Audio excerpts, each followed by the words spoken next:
My aloof roommate is physically linked to my water cup. I twist the cap and he groans. I take a sip and he licks his lips. But when I poured bubble tea into it and took a few hard pulls on the straw, he lunged at me and snatched the cup away. Don't suck. My cheap plastic water bottle hit the dorm floor and shattered. Great. My roommate, Sebastian, slid a drawer open and pulled out a cup. Here, take this. It was a glass tumbler. High quality stuff. It had these transparent purple lavender flowers swirling around the glass. The lid had a small, tight silicone hole tailored for a straw. It looked brand new. Pristine. I was honestly a little shook. Thanks, man. He avoided my eyes, turning his back to me to focus on his gaming rig. I carefully twisted the lid open. Immediately, a suppressed, low groan came from Sebastian's direction. I poured some warm water in and took a sip. Sebastian sucked in a sharp, jagged breath. His hand on the mechanical keyboard trembled, his fingers slipping off the keys. He licked his lips, looking like he was enduring some kind of torture or intense pleasure. His lips were thin, the Cupid's bow sharp like a knife. Looking at them made me want to bite them. Yeah, okay, I admit it. I'm into Sebastian. I swear to God, before I met him, I was the straightest guy in the state. After high school, my only plan was to get to college and bang a hot, bubbly cheerleader. But the moment I walked into this dorm and saw Sebastian,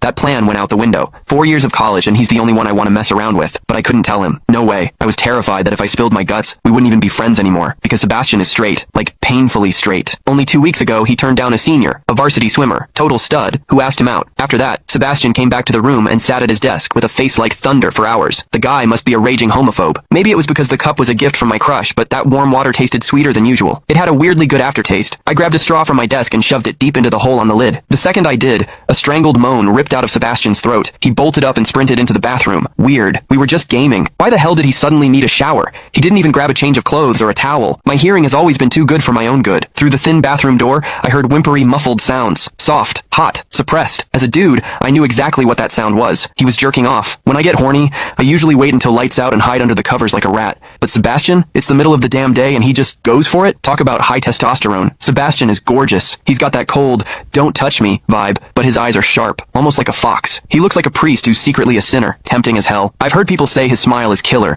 but I've never actually seen it. Sitting there, I couldn't help but picture what was happening behind that door. That aloof, icy face flushed with heat, his lean, muscular body, the veins popping on the back of his hand as he gripped himself. Does he keep that cold expression even when he's beating his meat? My thoughts were getting way too dirty. My face felt hot. After a long time, I heard a final, guttural grunt from the bathroom. The door clicked open, and Sebastian walked out. His face was bright red, a sheen of sweat glistening on his forehead. There was a visible tooth mark on his lower lip where he'd bitten down too hard. He walked straight to his wardrobe, grabbed fresh clothes, and went right back into the bathroom. Then the shower turned on. Okay, now he was actually cleaning up. The mental image of him panting in there made my throat dry. I grabbed the glass tumbler again and chugged a few large gulps. The water in the bathroom stopped, then started again. It took him forever to come out. When he finally did, he looked at me with this weird, resentful glare. Strange. Was I imagining things? Sebastian sat back down to game, and I poured myself another refill. I wasn't really thirsty anymore. Click the link in my bio to get the full story for free.